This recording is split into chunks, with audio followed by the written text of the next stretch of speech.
Welcome to all the aspirants. நாம இன்னைக்கு 10th February current affairs பார்க்க போறோம். செஷனுக்குள்ள போற முன்னாடி நேத்துக்கான ஜிகே கொஸ்டின் பார்த்துலாம். குன்பி மற்றும் தக்னி எந்த மாநிலத்தின் நடனம்? கர்நாடகா. பெரினி சிவ தாண்டவம் மற்றும் கேசாபாடி எந்த மாநிலத்தின் நடனம்? தெலுங்கானா. காளியாட்டம் மற்றும் தப்பட்டிக்களி எந்த மாநிலத்தின் நடனம்? கேரளா. திம்சா மற்றும் கோபி எந்த மாநிலத்தின் நடனம்? ஆந்திர பிரதேசம். சிக்கிம் மாநிலத்தில் இருக்கக்கூடிய பழங்குடியினர் பூட்டியா, காஸ், லப்சாஸ் மற்றும் லிம்பு. பீம்சன் ஜோஷி 2009ஆம் ஆண்டு பாரத ரத்னா விருது வாங்கியிருக்காங்க. இந்த பீம்சன் ஜோஷி ஒரு ஃபேமஸான ஹிந்துஸ்தான் பாடகர். வல்லபாச்சாரியாவா சின்னத பாதர் அப்படின்னு சொல்லுவாங்க. இந்த வல்லபாச்சாரியா சுத்த அத்வைதம் அப்படிங்கிற தத்துவத்தை நிறுவியிருக்காங்க. ஃபர்ஸ்ட் பாஸ்ட் த போஸ்ட் அப்படிங்கிற ஒரு கான்செப்ட, ஒரு மெத்தட பிரிட்டன் நாட்டுல இருந்து நாம எடுத்துக்கிட்டோம். ஷியாம்ஜி கிருஷ்ணவர்மா இந்திய சோசியலிஸ்ட் அப்படிங்கிற செய்தித்தாள் அறிமுகப்படுத்தியிருக்காங்க. இந்திய தேசிய காங்கிரஸ் மாநாடு 1896ஆம் ஆண்டு கல்கத்தால ரஹிமத்துல்லா சயானி தலைமையில நடந்துச்சு. முல்லையனகிரி கர்நாடகாவின் மிக உயரமான சிகரம். 3வது ஐந்தாண்டு திட்டம் 1961 இருந்து 1966 வரைக்கும் நடந்துச்சு. இந்த 3வது ஐந்தாண்டு திட்டத்தை காட்கில் யோஜனா அப்படின்னு சொல்லுவாங்க.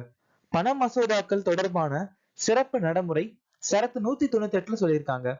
லீலா சேத் இந்தியாவின் முதல் பெண் தலைமை நீதிபதி.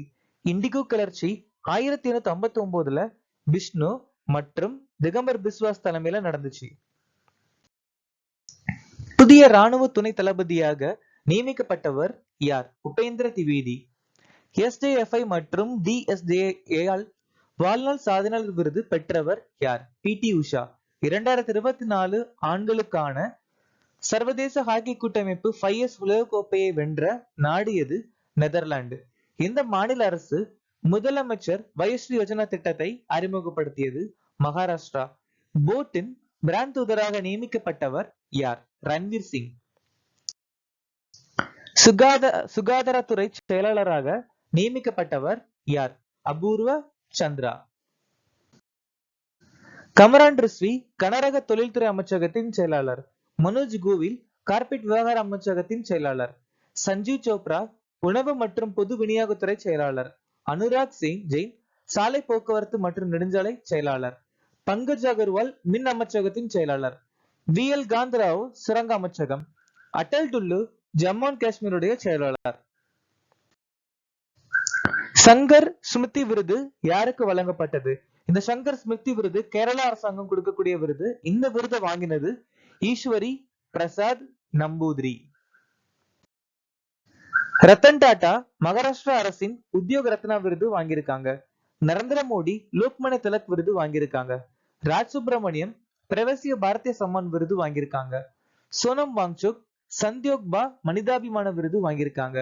உமர் நிசார் யூனிசெஃப் வழங்கும் நோய் தடுப்பு சாம்பியன் விருது வாங்கியிருக்காங்க. நெய்வேலி ஆர் சந்தன கோபாலன் சங்கீத கலாநிதி விருது. சக்திதரன் சுதேசபாமணி கேசரி விருது. லூயிஸ் காஃபர் அலி ஏபல் பரிசு வாங்கியிருக்காங்க. உலக வங்கியின் லாஜிஸ்டிக் செயல்திறன் குறியீட்டு 2023 இந்தியாவின் தரவரிசை என்ன? மொத்தம் 109 நாடுகள். அதுல நம்ம இந்தியா 38வது இடத்தை பிடிச்சிருக்கோம். தேர்தல் ஜனநாயக குறியீடுல நம்ம 108வது இடத்துல இருக்கோம். உலக மகிழ்ச்சி குறியீடு மற்றும் உலகளாவிய அமைதி குறியீடுல நம்ம 126வது இடத்தை பிடிச்சிருக்கோம். உலக பத்திரிகை குறியீடுல 161. உலக பாலின இடைவெளி குறியீடுல 127. Henle passport இண்டெக்ஸ்ல 80. உலக திறமைகள் தரவரிசையில 56. Global innovation இண்டெக்ஸ்ல 40. உலகளாவிய ஓய்வூதிய அட்டவணையில 45. ஊழல் உணர்தல் குறியீடுல 93. எந்த நாள் தேசிய அறிவியல் தினமாக அனுசரிக்கப்படுகிறது? வருஷந்தோறும் பிப்ரவரி மாசம் 28ஆம் தேதி நாம இதை அனுசரிக்கிறோம். அதுக்கு முக்கியமான காரணம் CV ராமன். CV ராமனுக்கு நோபல் பரிசு பிப்ரவரி 28ஆம் தேதி 1930ஆம் ஆண்டு கொடுக்கப்பட்டிருக்கு. சோ அதோட நினைவாதான் நாம தேசிய அறிவியல் தினம் நம்ம இன்னைக்கு அனுசரிக்கிறோம். இது மட்டும் இல்லாம ஒரு சில நாடுகள்ல அப்துல் கலாம் உடைய நினைவு நாளா கூட தேசிய அறிவியல் தினம் அனுசரிக்கிறாங்க. ஃபார் எக்ஸாம்பிள் சுவிட்சர்லாந்து நாடு. சோ ஒரு வாட்டி அப்துல் கலாம் சுவிட்சர்லாந்து நாடுக்கு விசிட் பண்ணிருப்பாங்க. அந்த நாள்ல இன்னைக்கு வரைக்கும் தேசிய அறிவியல் தினம் அனுசரிக்கிறாங்க அந்த நாடு. விக்சிக் பாரத்திற்கான உள்நாட்டு தொழில்நுட்பங்கள் தான் இந்த வருஷத்துக்கான உலக அறிவியல் தினத்துடைய மைய கருத்து. ஜனவரி 11 தேசிய மனித கடத்தல் விழிப்புணர்வு தினம். ஜனவரி 14 ஆயுதப்படை வீரர்கள் தினம். ஜனவரி 15 இந்திய ராணுவ தினம். ஜனவரி 19 கோக் போரக் நாள். ஜனவரி 23 பராக்கிரம் திவாஸ். ஜனவரி 21 திரிபுரா, மணிப்பூர் மற்றும் மேகாலயாவின் மாநில தினம். ஜனவரி 25 சர்வதேச கல்வி தினம். ஜனவரி கடைசி ஞாயிறு உலக தொழுநோய் தினம். 2024 டாடா ஸ்டீல் செஸ் போட்டியை வென்றவர் யார்?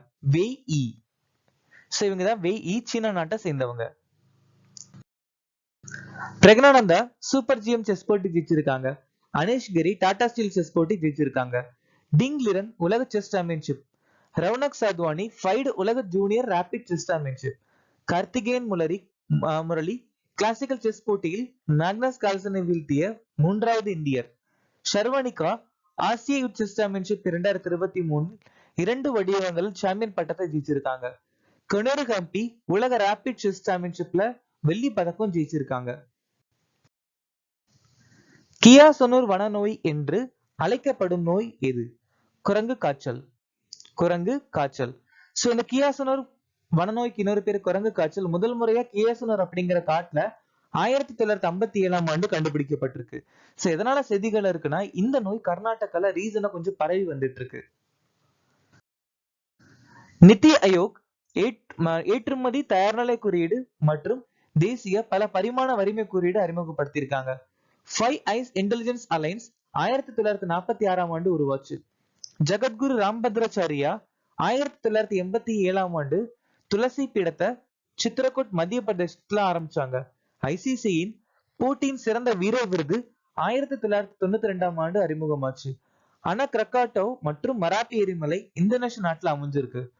போர்ட் லாமோ கென்யா நாட்டுல அமைஞ்சிருக்கு. அயோத்தி ராமர் கோயிலுடைய உயரம் 161 அடி. இந்த அயோத்தி ராமர் கோயிலுடைய முதன்மை ஆர்கிடெக்ட் சி சோம்பாரா.